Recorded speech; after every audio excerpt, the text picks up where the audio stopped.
No segundo livro de Samuel, no capítulo 23, versos 8 a 12.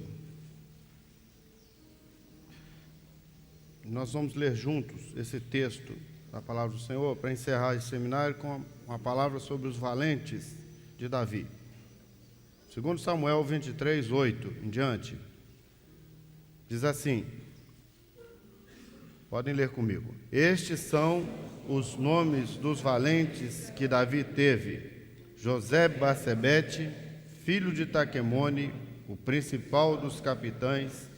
Este era Adino, o esnita, que se opusera a 800 e os feriu de uma vez. E depois dele, Eleazar, filho de Dodó, filho de Aui, entre os 3 valentes que estavam com Davi, quando provocaram os filisteus que ali se ajuntaram à peleja. E quando de Israel os homens subiram, este se levantou e feriu os filisteus até lhe cansar a mão e ficar a mão pegada à espada. E naquele dia o Senhor obrou um grande livramento, e o povo voltou atrás dele somente a tomar o despojo. E depois dele, Samá, filho de Agé, o Ararita, quando dos filisteus se ajuntaram numa multidão, onde havia um pedaço de terra cheio de lentilhas, e o povo fugira de diante dos filisteus. Este, pois, se pôs no meio daquele pedaço de terra e o defendeu, e feriu os filisteus, e o Senhor obrou um grande livramento. Aleluia. Senhor Deus, chegamos até aqui pela Tua graça, pela Tua bênção. Chegamos no final deste seminário felizes, porque tivemos muitas experiências com o Senhor nesses dias aqui no Manaim. Nós queremos te pedir ainda essa última vez, que a Tua palavra ache lugar no nosso coração, que o Senhor opere no nosso meio uma grande obra maravilhosa, uma obra, Senhor Deus, que possa nos manter de pé. É o que queremos te pedir nesta última hora. Visita o Teu povo nesta última aula, e nós glorificaremos o Teu nome, pois só o Teu nome é digno de toda a honra, de todo louvor. Sim, fica conosco. Pedimos a Tua bênção, Senhor. Sem ela, não podemos continuar. Assim contamos com ela, viemos buscá-la, Senhor. Acrescenta a Tua bênção sobre nós, no nome de Jesus. Amém. Os irmãos podem se sentar. Meus irmãos, quando nós falamos deste assunto sobre os valentes de Davi, é inevitável para nós fazemos uma comparação com esta obra. Nós, muitos anos atrás, quando cheguei para esta obra, era comum nós fazermos esse tipo de comentário. Essa é a obra de Davi, porque naquele tempo nós começamos a ter as primeiras revelações da palavra, e o Senhor, uma das primeiras revelações que o Senhor nos deu na palavra foi exatamente sobre Saul, a obra que Saul tinha deixado e a obra de Davi. E nós reconhecemos ali, por revelação, que esta obra ia ser conhecida como a obra de Davi, devido à obediência, à busca ao Senhor, à consulta, o temor, a glorificação, tudo aquilo que foi a vida de Davi, que está registrado. Eu queria chamar a atenção do quarto período, eu vou pedir aos irmãos que fiquem atentos aqui, para o seguinte: a Bíblia, ela não poupou Davi. Aliás, a Bíblia não poupou ninguém, nenhum homem. Ela não fez questão, você pega aí fora, você pega uma biografia de alguém, só tem coisa boa, estudou em Harvard, fez isso, fez aquilo, foi para a PUC de Campinas, sei lá, tudo lá, está tudo bonito. Agora, a palavra não, a palavra põe exatamente o que cada um fez.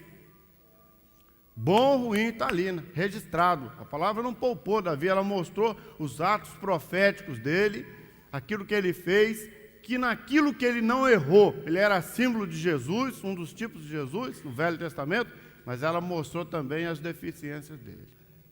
Agora, quando você fala de Davi, você tem que entender certas coisas. Por exemplo, Davi como rei, a figura extraordinária, Davi como rei. Ele subindo para clamar pelo povo, ele subindo para interceder, as decisões que ele tomava, como ele tratava os seus valentes, como que ele tratava o povo. Davi como rei, uma figura extraordinária. Davi era guerreiro. Davi era um guerreiro tão feroz, vou dizer assim, no campo de batalha, que os homens que viviam com ele tinham respeito por ele. E Davi com a espada na mão, na guerra, era uma coisa terrível. Uma vez, Davi foi expulso, o filho dele queria matá-lo para tomar o trono. Ele deu um conselho, alguém deu um conselho assim, ó, por que você não vai atrás do seu pai e mata ele, essa hora seu pai está em tal lugar? Aí ele falou, não, boa palavra. Aí escolheu alguém e disse assim, você vai atrás do meu pai para matar ele. Aí o rapaz falou assim, eu? Você não conhece o seu pai não, meu amigo.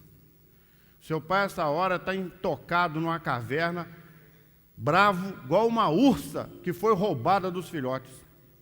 Os irmãos imaginam a ursa que você tomou o filhote dela. Você me dá 12 mil homens que eu vou atrás dele.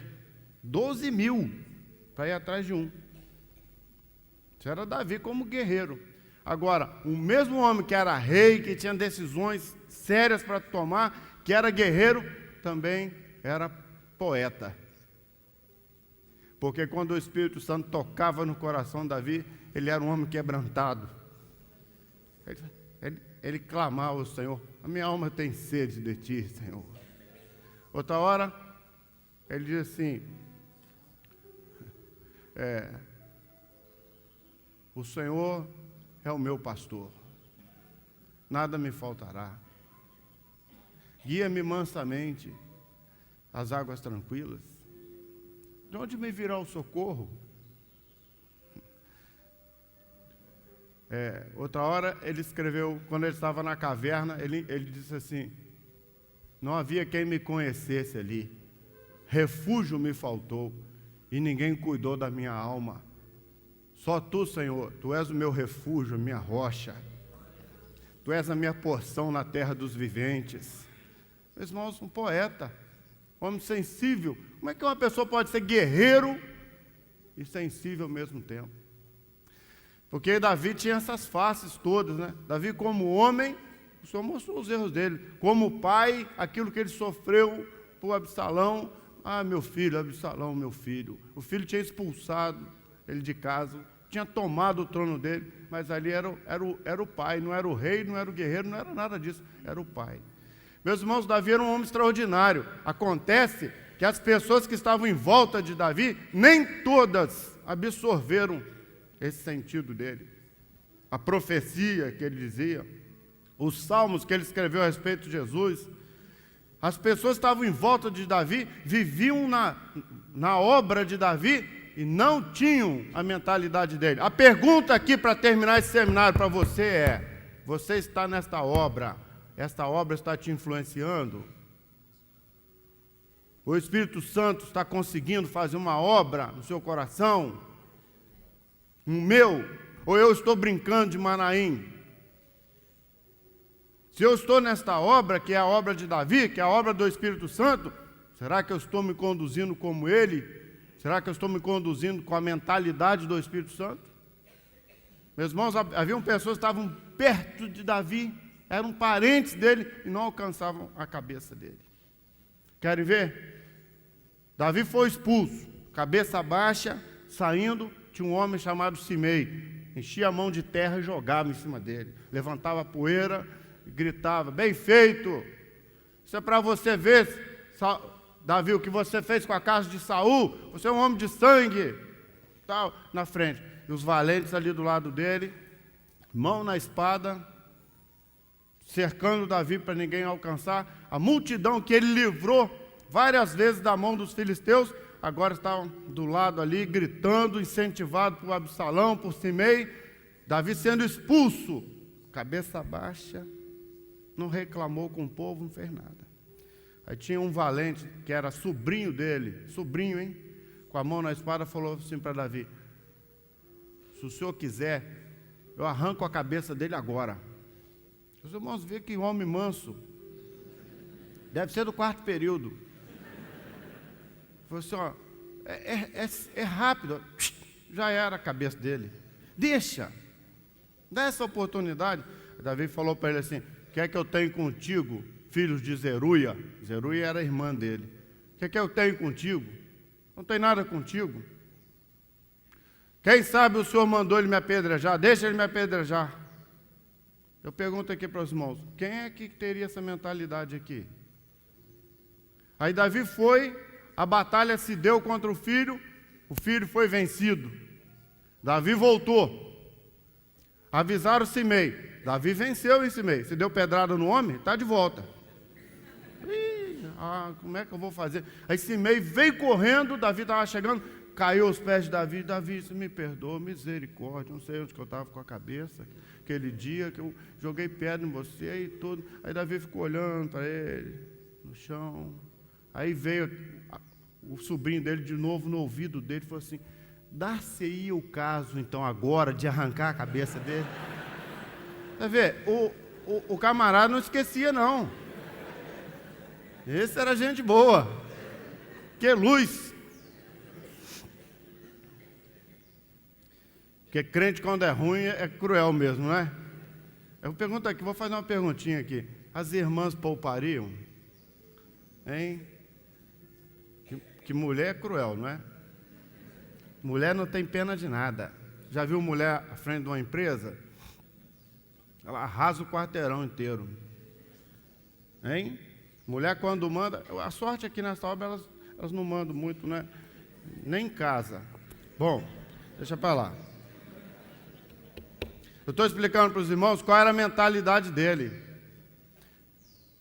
Davi queria um menino. Ele teve um filho, ele queria um menino. Deus não queria um menino. O menino era fruto de um erro. Deus feriu a criança. Ele jejuou 7 dias pela criança. 7 dias. As pessoas chegavam lá: Davi, levanta, toma um banho, não vai comer. Não. Como está o menino? Está mal. Ele jejuava. Chegou no 7º dia, Deus feriu a criança e matou a criança. Porque Deus não quer pecado nesta obra. Deus quer uma obra limpa, sem escândalos, uma obra pura. E não queria Davi metido nisso. Aí os servos de Davi falaram: como é que nós vamos dar notícia para ele? Ele não vai aguentar.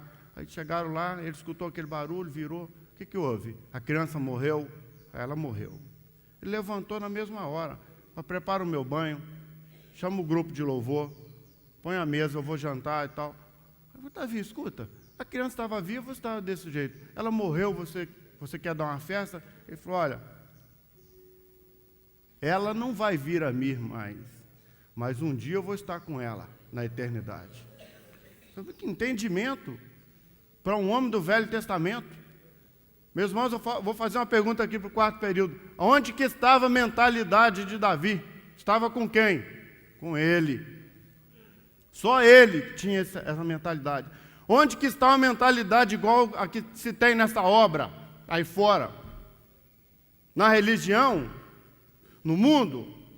Nessas igrejas que estão aí com o nome de evangelho, com o evangelho que nós mostramos aqui esse dia e meio, todas as aulas mostramos para os irmãos. É nisso que está a mentalidade? Meus irmãos, a mentalidade que está nessa obra, você só encontra nesta obra. Só nessa obra. Só na obra do Espírito Santo. A maneira como o Espírito Santo faz, como ele governa. As pessoas não aproveitaram muito bem isso. Mas, os irmãos, vejam só. As guerras naquele tempo, expliquei isso aqui ontem, elas se davam em volta daquilo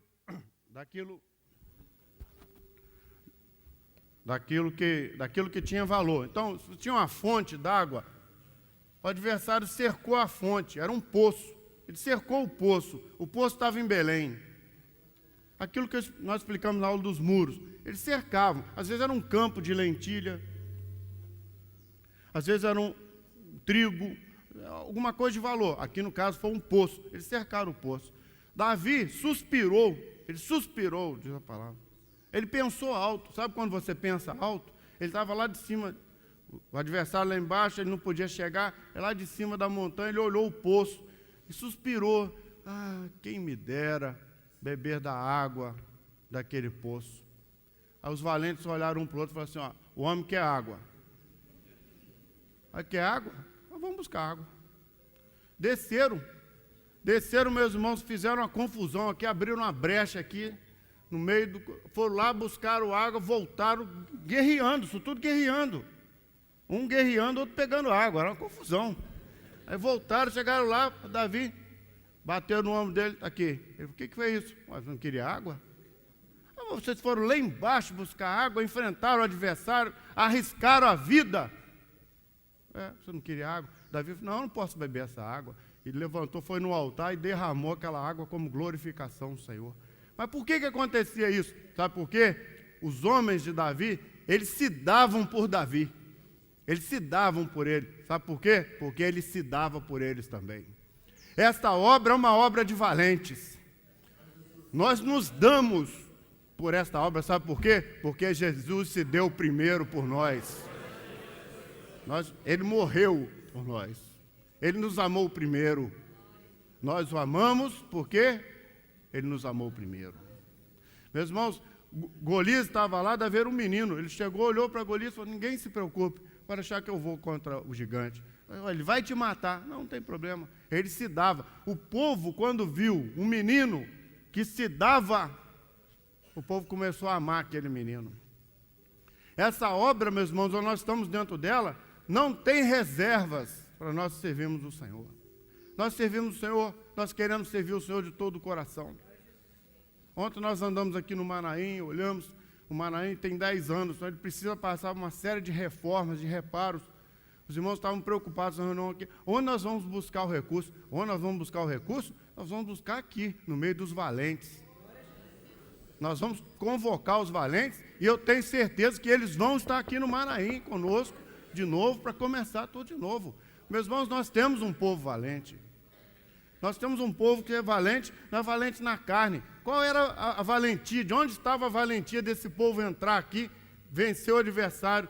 A valentia deles estava na gratidão. Gratidão. Se você perguntar qual é a valentia desta obra, nós só temos uma explicação, é gratidão. É gratidão por aquilo que Daniel falou aqui agora na outra aula. Gratidão pela salvação, por aquilo que Deus fez.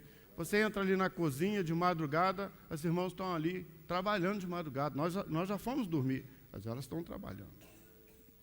Eu passo ali na cozinha, vejo umas senhoras, os pés estão inchados. Ficaram o dia inteiro em pé, senhoras já. Não tem nem, você não vê o tornozelo.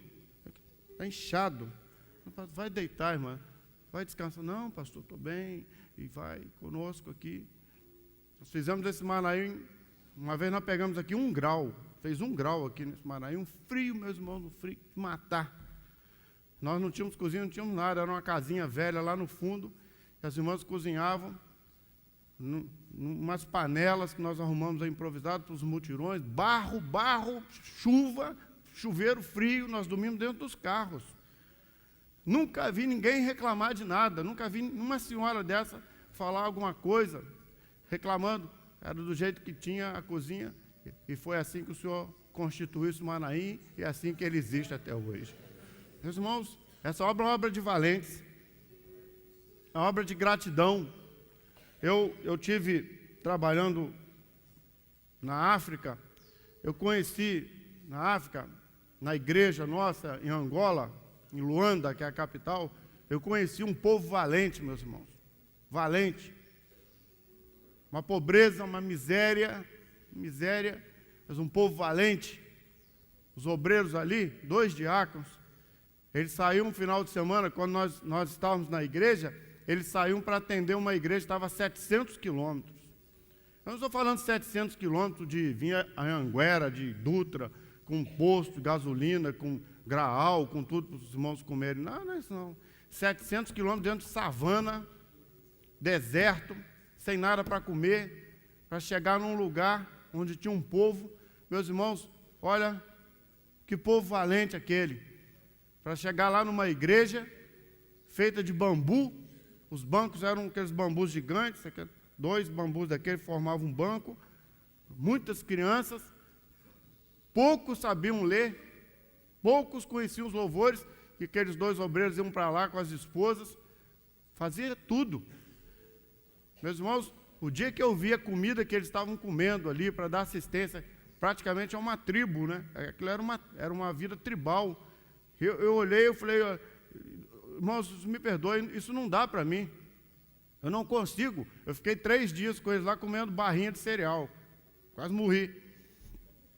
E eles faziam isso. 15 em 15 dias eles iam lá. Mas hoje nós temos uma igreja naquele lugar glorificando o nome do Senhor. Que coisa, que povo. Para os irmãos terem uma ideia, um dos pastores que foi lá, ele entrou numa tribo na África para pregar o evangelho, os feiticeiros, aquela coisa toda. E o feiticeiro disse para ele assim: nós não acreditamos, nós não queremos isso. E o chefe da tribo falou para ele, porque lá mesmo na África, mesmo com cidadezinhas, tem um chefe tribal que manda na cidade. Ele entrou, o homem falou para ele assim: a minha filha está doente. Se esse Deus que você diz que existe, eu queria que você curasse a minha filha. O pastor falou: misericórdia, Senhor, o que eu vou fazer agora aqui?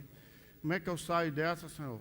Agora, quem sou eu para curar alguém? Ele foi lá com aquele medo e impôs as mãos sobre a menina ardendo de febre, muitos dias na cama. Ele orou com ela e saiu. Ele foi escoltado até pelos guerreiros lá, lança na mão, aquela coisa toda. Ele desceu, ele foi andando pelo caminho, embora. De repente ele olhou para trás, os guerreiros atrás dele de novo. Morri. Aí os guerreiros pararam e falaram assim: o chefe está te chamando de volta. Aí ele voltou já para morrer. Ele chegou lá, quando ele entrou no quarto, a menina estava sentada na cama, completamente curada. Que coisa extraordinária, né? Ele glorificou o Senhor. O chefe falou assim: eu quero saber o que é isso, o que aconteceu. E ele teve a oportunidade ali de falar do Senhor Jesus, que tinha morrido por eles, mas que estava vivo agora para toda a eternidade. Meus irmãos, que coisa. Um povo valente, meus irmãos. Um povo valente. A Bíblia fala, inclusive, de Benaia.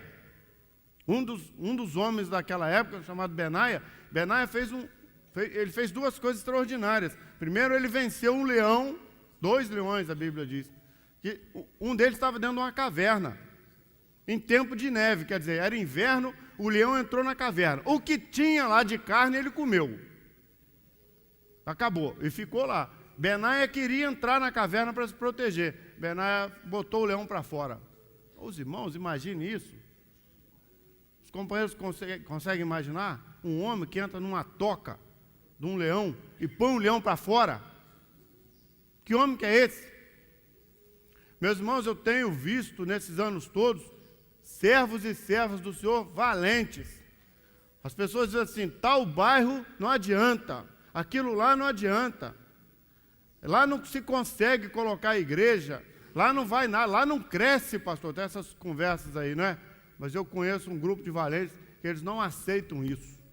Falei: não, nós vamos lá, nós vamos para lá. Se o Senhor quiser, nós vamos para lá. E consulta o Senhor, e vão, e é jejum, e oração, e é madrugada e tal, e daqui a pouco você vai lá, tem um templo fincado, um lugar construído, a igreja. Meus irmãos, nós tínhamos um bairro aqui em Barra Mansa, gás não entrava, bujão de gás não entrava lá não, se entrasse, roubava o caminhão todo, nem a polícia entrava. Quando nós entramos lá, todo mundo disse: olha, vocês são loucos de entrar aí. No dia que eles foram consagrar o salão, os bandidos passaram lá na porta, disseram assim: nós não queremos igreja aqui. E as irmãs estavam lá limpando, os irmãos, boca calada, limpando, arrumando. E hoje, os irmãos vão lá ver o que aconteceu. No culto de consagração daquele lugar, o Senhor curou um homem dali do bairro, que tinha muitos anos que não andava. O Senhor curou o homem ali. Ele falou comigo aqui no Manaim: pastor, eu tinha 12 anos que eu não andava. E o Senhor me curou. No outro dia de manhã eu levantei, andei 10 quilômetros. Eu não sabia o que estava acontecendo comigo, me deu uma vontade desesperada de andar. Ele andou o bairro inteiro. Sabe por que o senhor fez isso? Para mostrar que o senhor tinha operado uma maravilha naquele lugar ali. Hoje nós temos, não sei nem quantas igrejas nós temos lá, não sei mais quantas. E não tem negócio de leão, está intocado, o adversário foi vencido pelo sangue de Jesus. A obra vai continuar. Ela vai, onde o Senhor nos mandar. Meus irmãos, eu quero dizer uma coisa aqui de púlpito. Nós não vamos calar a nossa boca. Não tem ninguém que cale a nossa boca. Enquanto nós tivermos saúde, nós vamos pregar essa mensagem ao mundo. E a mensagem que essa obra tem para pregar ao mundo, ela se baseia em duas coisas. Primeiro, Jesus está vivo. Segundo, em breve vai voltar para arrebatar a igreja dele. Não tem acordo. Não tem acordo. Mas Benaia fez uma coisa interessante. Tinha um egípcio, presta atenção, tinha um egípcio que era alto, o homem era forte, usava, a lança dele era uma haste de tecelão, aquela haste de tear, aquela grossa, né? Poderoso homem, todo mundo tinha respeito por ele. A Bíblia diz que era um homem respeitável. Um dia ele se encontrou com Benaia. Ele com a lança, o Benaia com o cajado de pastor. Na verdade, então, vejam só, era a lança de um lado, cajado do outro. Qual era o confronto aqui? O confronto aqui era o confronto de duas mentalidades. Os irmãos estão me ouvindo? Nem, o que está acontecendo aí? Rumor? Tá bom? Então, era o confronto de duas mentalidades. A religião, ela usa lança de tecelão. A lança de tecelão, como é que ela trabalha? Ela vai aqui, dá um ponto aqui, aí vem para cá, dá um ponto para cá, dá um nó para cá, dá um nó para cá. Que religião é um negócio de dar nó. Nó cego. É que não, que casamento gay não tem problema e tal. Agora casou o filho do pastor da Assembleia de Deus com um caído da outra igreja. 2 homens. Tá bom? Os irmãos querem saber? Religião é para isso mesmo. Não tem problema, é dar um nó para cá, um nó para lá, faz aquele emaranhado. Cajado não, cajado é direção do Espírito Santo. É totalmente diferente daquilo ali. O dia que os dois se enfrentaram, Benaia veio com aquela curvinha do cajado, tirou a lança do gigante, o resto era carne.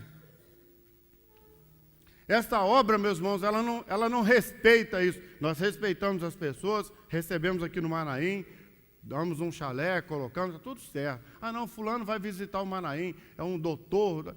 Tudo bem, vem para cá, nós damos o melhor que nós temos, atenção, recebemos, mas nós não respeitamos cultura, teologia, razão, filosofia, eu penso, isso tudo para nós é isso aqui, ó. O que nós respeitamos nessa obra é orientação do Espírito Santo, revelação do Senhor. O que é que o Senhor disse? O que é que o Senhor falou? É isso que nós vamos fazer. Porque é isso que vence. Então, Benaia era um dos valentes. Meus irmãos, nós temos um povo valente. As viagens ao exterior, muitas pessoas acham que os pastores estão passeando. Não, fulano foi para lá. Meus irmãos não têm ideia do que é.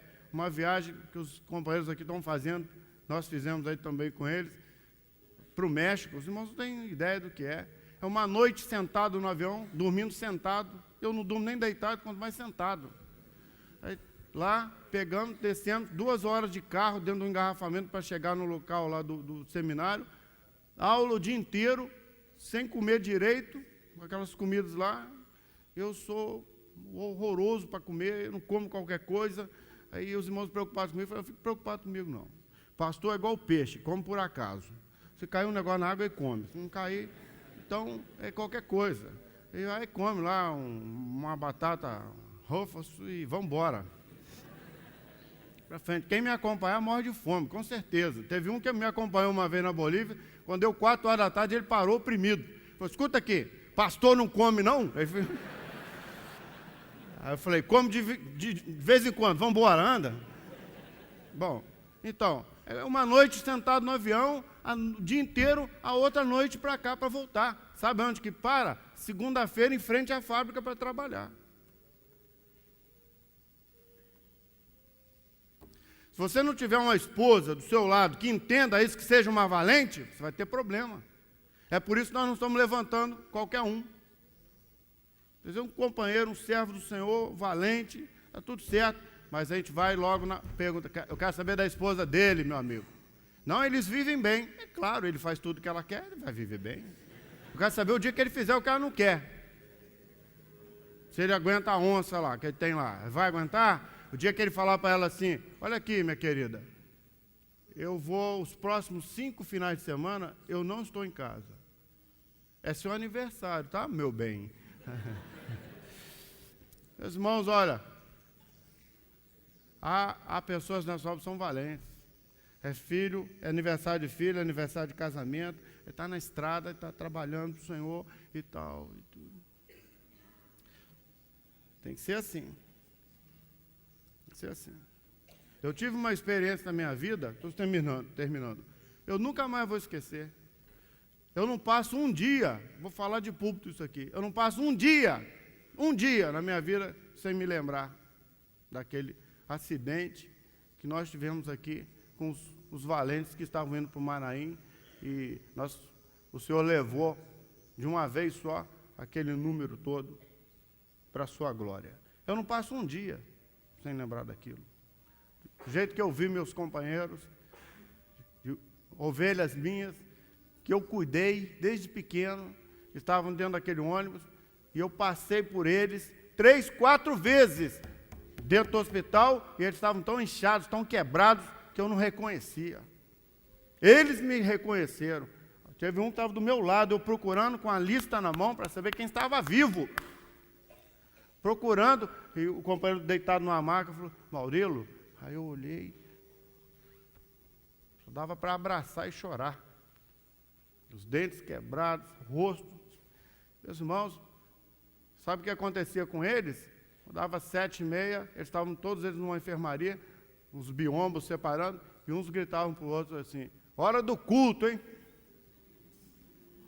E eles começavam a cantar os louvores dentro do hospital. Os irmãos sabem o que aconteceu dentro daquele hospital? A assistente social era estéril, ela cuidou deles. No dia que eu fui tirar o último de lá, Ronaldo, acho que o Ronaldo estava conosco, nós fomos tirar o último de lá. Nós prometemos para eles, enquanto não sai o último daqui, nós não saímos daqui. Meus irmãos, os fiéis dessa obra não vão ficar desamparados, não vão ficar. Nós somos lá, a hora que nós tiramos o último, ela falou para nós assim, eu nunca vi um povo como esse. Eu nunca vi na minha vida. Eu nunca escutei uma reclamação desse povo. Eu nunca escutei nada, nenhuma murmuração. Eu queria que vocês orassem comigo. Aí nós perguntamos para ela, o que a senhora precisa? Ela falou, eu não consigo ter filhos. Nós oramos com ela. 3 meses depois, recebemos um telefonema aqui. Olha, eu estou grávida. O médico que tratou dos companheiros ali foi promovido a diretor do hospital. A passagem deles ali para nós foi uma dor, mas foi uma grande bênção para as igrejas, para todos nós ali. Meus irmãos, nós temos um povo valente. Temos um povo que não está parando por qualquer coisa. Cara feia. Agora, eu quero terminar dizendo uma coisa para os irmãos. Pode passar. Por mais valente que esta obra seja, que você seja, minha irmã, e eu acho que as irmãs dessa obra são valentes.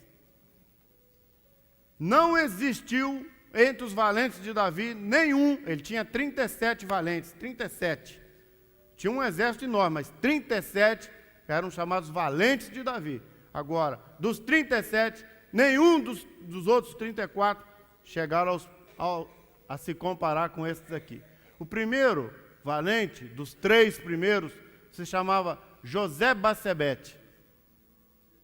Notem que ele é o único que tem 2 nomes, né? José Bassebete, porque ele é símbolo do Espírito Santo. O que ele fez? A Bíblia diz que ele se opôs a 800. Olha, para os irmãos terem uma ideia, é como se um homem enfrentasse uma classe inteira dessa aqui, um homem só. Ele entrou na batalha, brandiu a lança, levantou a lança para 800, e a Bíblia diz que ele se opôs a 800 e os feriu. Meus irmãos, esta obra, quem defende esta obra é o Espírito Santo. Ontem eu estava conversando com uma serva do senhor aqui, nessa classe. Eu saí ali, ela falou comigo, pastor, eu entrei aqui na internet, eu vi que fulano está falando mal da obra e tal, no blog, essas coisas todas. Então eu falei para ela, querida, não faz isso não se mete com isso não, larga isso. Não, porque me deu vontade de responder as acusações que a pessoa está falando. Olha, eu vou dizer uma coisa aqui para os irmãos, nós não precisamos defender esta obra não. O Espírito Santo é aquele que defende esta obra, ele defende essa obra. Só que, às vezes acontece, alguém se levanta contra esta obra, você quer que o juízo venha naquela semana, né? Não é assim? Mas quando o assunto é juízo, o Espírito Santo não tem pressa, não. A hora que todo mundo esquece, ele vai lá e cuida. E eu não vi até hoje ninguém que tenha se levantado contra essa obra que tenha ficado de pé. Não conheço. Não conheço. Em 32 anos nunca vi alguém que se levantou contra essa obra e está de pé. Não conheço. Mas o Espírito Santo, ele se opõe. Ele se opõe ao mundo, porque se ele não tivesse no meio desta obra, essa igreja já tinha virado um movimento desse qualquer aí. Entendeu? Esse movimento, com esses louvores que estão aí, com essa mensagem aí, com o dinheiro, com essa coisa toda que nós falamos, esse lixo que nós falamos aqui esses dias todos. Sabe por que isso não aconteceu conosco até hoje? Porque o Espírito Santo está no meio desta obra, glorificando o nome de Jesus, apontando o nome para Jesus. Ele não está glorificando o nome de pastor, nem líder nenhum. Ele está glorificando o nome de Jesus. Ele está nos ensinando a adorar Jesus, mostrando quem é o Senhor. É isso que ele está fazendo. Ele se levanta. Meus irmãos, olha aqui, vou dizer uma coisa para os irmãos. Os nossos jovens, eles são limpos. Você pega um jovem do mundo, ele está todo rabiscado. Você não sabe mais qual é a pele dele. Ah? As costas das meninas aí fora virou para-choque de caminhão. Elas põem frases nas costas, aquela coisa horrorosa. Que coisa doida. Os nossos jovens não. Esses dias atrás no Maranhão aqui, fizemos um encontro de jovens, eu estava ali olhando os jovens chegar. Os jovens chegando. Meus irmãos, nós temos um povo bonito. Bonito. Nosso povo é um povo bonito, os nossos jovens são bonitos. Eles têm luz. Eles brilham a glória do Senhor. Os jovens aí do mundo estão jogados nas drogas, nas coisas todas do mundo. Os nossos jovens estão pregando a palavra do Senhor. Coisa gloriosa que é isso. Coisa gloriosa. Por que acontece isso? Sabe por quê? Porque o Espírito Santo está com eles. Ele se opõe ao mundo. Ele se opõe à carne.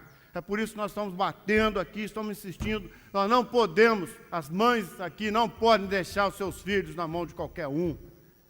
Jogado, o que o mundo faz. Não deixa não. O Espírito Santo é que tem lutado. O outro valente, Eleazar, ele é acima do pai. Por quê? Porque aqui esse se opõe, esse ataca. O que ele fez, Eleazar? Eleazar tirou a espada. A Bíblia diz que no dia que Davi estava com os valentes, Eleazar estava com ele, e eles provocaram os filisteus. Eu tenho para mim, os filisteus estavam passando lá embaixo, eles gritaram aqui, ô, e aí, vai encarar? Eles provocaram. Quando os filisteus vieram, Eleazar meteu a mão na espada assim, e toma. Brigou, aquela luta, e aí, acabou a guerra, e ele estava dando espadada no vento ainda, e sai, calma rapaz, acabou. Aí, tira, solta a espada. A mão pregou. A Bíblia diz que a mão pegou na espada. Os dedos, não tinha jeito de soltar. Meus irmãos sabem qual é a bênção dessa obra? Essa obra não solta essa palavra, não solta. A palavra está aqui, ela está na mão, ela caminha conosco. Onde nós vamos, a palavra é a palavra, tem que ler 3 vezes ao dia agora que o Senhor mandou, é ler a palavra, temos que ler a palavra diz assim, eu não faço, por que você não faz tal coisa? A palavra diz isso, a palavra diz aquilo, por que você faz? Porque a palavra, então é a palavra. A beleza desta obra é quando você vê um obreiro, um diácono, ele sobe no púlpito, ele entrega uma palavra que a igreja fica orgulhosa, não é? Aí, pastor, está vendo? Um dia eu fui num lugar, a irmã falou para mim, está vendo, pastor? Nosso diácono estava pregando, eu estava sentado lá. Está vendo, pastor? Estou vendo. Que bênção, hein? Está vendo, pastor? Ele não parece o nosso Gideuti? Eu falei, deve ser. Deve ser sim. Mas é que é orgulho da irmã, né? Deve ter cuidado dela que evangelizou, sei lá, cuidou. Mas não é bom? Eu fico feliz. Ontem minha filha disse para mim assim, papai, você já viu a aula de fulano? Falou que um pastor desses professores mais novos aqui no Maranhão. Eu falei, não, mas muito boa a aula. E se ela falou, eu acredito que é crítica, aquilo é um cri-cri. Deve ser assim, minha filha. Ele tem um jeito assim, né? É muito bom. Fez assim, explicou, tem didática. Eu falei, que ótimo. Não é bom ouvir isso? Não é bom ouvir? Meus irmãos, nós estamos passando, nós estamos deixando uma herança. Graças a Deus tem os valentes para continuar com essa herança. Estamos felizes. Agora, a bênção, a alegria nossa é a palavra. Ministérios fortes, irmãs fortes, professoras fortes, que têm uma palavra na mão. Tem isso aqui para ensinar. É agarrado e não solta, não solta. Eu fiz uma pergunta aqui no Encontro de Jovens, vou fazer aqui. O jovem mora no 10º andar do prédio. Aí ele não tinha luz. Ele desceu a escada a pé. Chegou lá embaixo, ele estava 2 quilômetros, aí ele fez assim. Esqueci.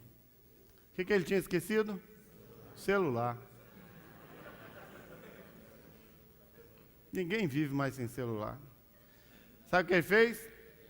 Voltou, subiu 10 andares a pé. Sem elevador. Eu perguntei para eles aqui, se fosse a palavra, você voltava? Hein? 4º período aqui. Você esquecer a palavra, você volta? Quem fala mentira não vai para o céu.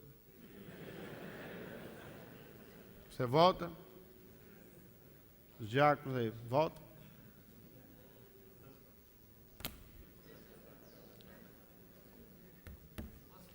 Tem uns aqui que tem a Bíblia no celular.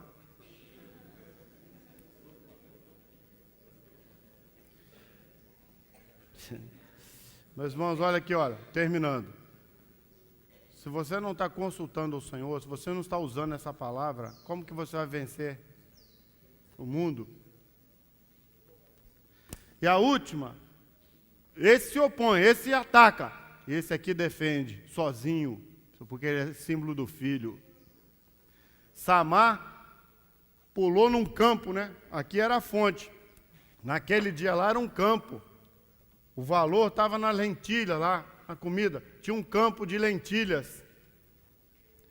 Os filisteus vieram para roubar, porque o adversário fazia isso. Ele deixava plantar, deixava crescer. Quando estava na época da colheita, ele entrava e roubava.